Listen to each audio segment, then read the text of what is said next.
অধিনায়কত্ব হারাতে পারেন রোহিত শর্মা। রোহিতকে ওডিআই এর অধিনায়কত্ব থেকেও সরানো হতে পারে। বিসিসিআই এর তরফে এখন থেকেই পাওয়া যাচ্ছে ইঙ্গিত। বিসিসিআই এর এখন ফার্স্ট চয়েস শুভমান গিল। শুভমানের ওপরেই ভরসা রাখছে বিসিসিআই। কিন্তু রোহিত শর্মা তো একজন অভিজ্ঞ খেলোয়াড়, তাহলে কেন রোহিতকে বাদ দিয়ে শুভমানকে পছন্দ ভারতীয় ক্রিকেট বোর্ডের? তাহলে কি অপমানের জেরে এবার বড় সিদ্ধান্ত নিতে বাধ্য হবেন হিটম্যান? দেখুন, ভারতীয় ক্রিকেটের নেতৃত্ব বদলের সম্ভাব্য ঢেউ উঠেছে আবারও। এবার আলোচনার কেন্দ্রবিন্দুতে রয়েছেন দেশের অন্যতম সফল অধিনায়ক রোহিত শর্মা। সম্প্রতি তার ওডিআই অধিনায়কত্ব নিয়ে ভারতীয় ক্রিকেট কন্ট্রোল বোর্ডের অভ্যন্তরে নানা স্তরে শুরু হয়েছে জল্পনা কল্পনা। আর সেই সূত্র ধরেই প্রশ্ন উঠেছে, রোহিত কি ওয়ানডে ফরম্যাট থেকেও সরে দাঁড়াতে চলেছেন, নাকি ভারতীয় ক্রিকেট আবারও এক গুরুত্বপূর্ণ মোড়ে এসে দাঁড়িয়েছে, যেখানে অভিজ্ঞতা ও তরুণ নেতৃত্বের মাঝে ভারসাম্য খোঁজা হচ্ছে? 2023 সালের ওয়ানডে বিশ্বকাপের পর থেকে রোহিত শর্মা টেস্ট ও টি-20 ক্রিকেট থেকে অবসর নিয়েছেন। তিনি এখন শুধুমাত্র ওডিআই ফরম্যাটে অধিনায়ক হিসেবে আছেন। তার অধিনায়কত্বে ভারত সাম্প্রতিক সময়ে বিশেষ করে বিশ্বকাপে দারুণ পারফর্ম করেছে, যদিও শেষমেশ শিরোপা অধরা থেকে গিয়েছে।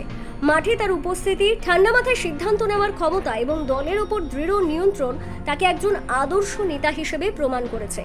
কিন্তু বয়স যে কোনো ক্রিকেটারের কাছেই বড় একটা ফ্যাক্টর। বর্তমানে রোহিতের বয়স 37। 2027 সালের ওডিআই বিশ্বকাপের সময় তার বয়স হবে 39 থেকে 40 বছর। সেই প্রেক্ষিতেই প্রশ্ন উঠছে, তিনি আদৌ এতদিন ফিটনেস ধরে রাখতে পারবেন কিনা। এই যুক্তি ধরেই নির্বাচক মণ্ডলী ও বিসিসিআই ভবিষ্যতের পরিকল্পনার অন্য বিকল্প ভাবতে শুরু করেছে। সূত্র অনুযায়ী বিসিসিআই এখন প্রত্যেক ফরম্যাটে আলাদা অধিনায়ক নিয়োগের কথা ভাবছে। টেস্টে শুভমান গিলকে দায়িত্ব দেওয়া হয়েছে এবং টি-20তে সূর্যকুমার যাদব বা হার্দিক পান্ডেকে নিয়মিত সুযোগ দেওয়া হচ্ছে। ওডিআই ফরম্যাটে এখনো পর্যন্ত রোহিতই দায়িত্ব থাকলেও ভবিষ্যতের জন্য বিকল্প প্রস্তুত রাখার কথা ভাবছে বোর্ড।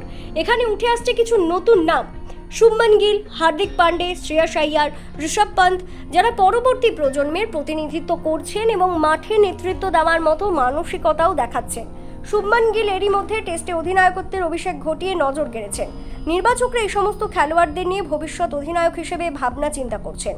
রোহিত শর্মা এখনো পর্যন্ত কোনো আনুষ্ঠানিকভাবে ওয়ানডে থেকে অবসরের ঘোষণা দেননি, বরং চ্যাম্পিয়ন্স ট্রফি পর্যন্ত খেলতে আগ্রহ প্রকাশ করেছেন বলে জানা গেছে।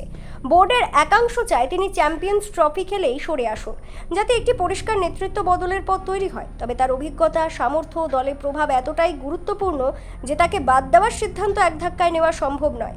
বর্তমানে সময়টা ভারসাম্যের এক জটিল খেলা। একদিকে রয়েছে রোহিতের নেতৃত্ব, দলের স্থিতিশীলতা, অভিজ্ঞতা এবং বড় ম্যাচে পারফর্ম করার মানসিকতা। অন্যদিকে রয়েছে তরুণদের উদ্দীপনা, গতিশীলতা ও ভবিষ্যতের দিকে তাকিয়ে তৈরি করা টিম বিল্ডিং কৌশল। ভারতের ক্রিকেট বোর্ড এখন এমন একটি কৌশল খুঁজছে যেখানে দুই প্রজন্মের মধ্যে সুষম সেতু তৈরি করা যায়। Bureau report, news prime Times.